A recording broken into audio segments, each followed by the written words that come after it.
आत्मनिर्भर बनने के लिए पहला अपने निर्णय खुद लेना सीखो। कठिनाइयों से भागो मत, उसका सामना करना सीखो।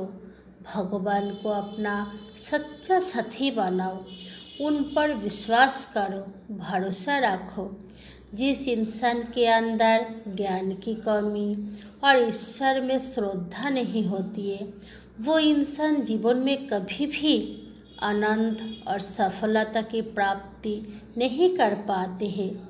ईश्वर पर भरोसा एक बच्चा की तरह रखा करो, जैसे कि बच्चों को जब उसकी माँ रोड पार करवाती है, गिर जाए तो तुरंत गोद में उठा लेती है, रोती है तो हंसाती है। उस बच्चों को पता होता है कि माँ मुझे दुख में नहीं देख सकती है, ना माँ मुझे गिरने देगी, ना माँ मुझे हाथ छोड़ देगी। दोस्त, कभी गलत कर्म मत किया करो।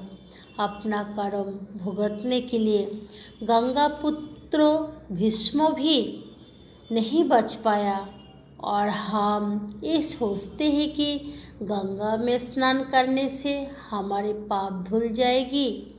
वो सब कुछ करो जो आप करना चाहते हो, लेकिन लालच से नहीं, अहंकार से नहीं, वासना से नहीं, ना ईर्ष्या से, बल्कि प्रेम के साथ, नम्रता के साथ और विश्वास के साथ क्या करो। दूसरे खुश होंगे, आपके तारीफ करेंगे। ये गलतफहमी कभी अपने मन में मत रखना, नहीं तो दुख के अलावा सुख मिलना मुश्किल है।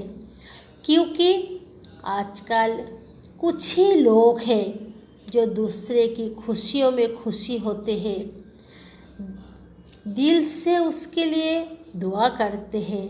नहीं तो कुछ लोग कहते हैं पिछले जन्म में कर्म अच्छा था, तभी वो आज उनके पास धन दौलत पद प्रतिष्ठा है। उन्हें उनके पीछे की मेहनत नहीं दिखाई पड़ती है।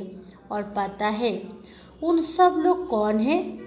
जो अकर्मता, जो खुद कुछ नहीं करते हैं, फालतू बातें वही लोग करते हैं।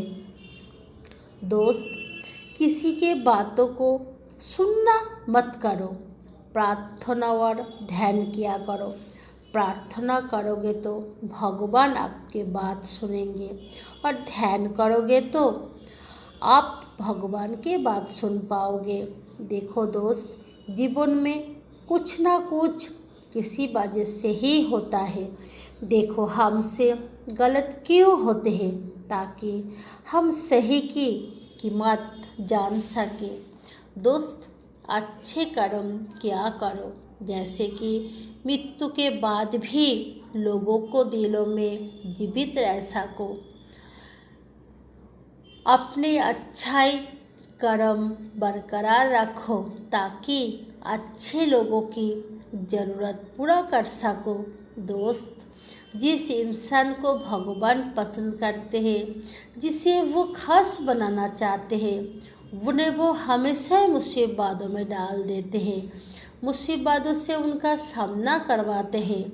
यदि आपके जीवन में भी ऐसा दर्द चल रहा है, तो समझ लेना कि ईश्वर आपको आगे जाकर बहुत कुछ देने वाले हैं। दोस्त, एक बात याद रखना कि हमारे आर्थिक परिस्थिति कितने भी अच्छे क्यों ना हो, लेकिन जीवन के आनंद लेने के लिए मानसिक स्थिति अच्छा होना बहुत ज़रूरी है।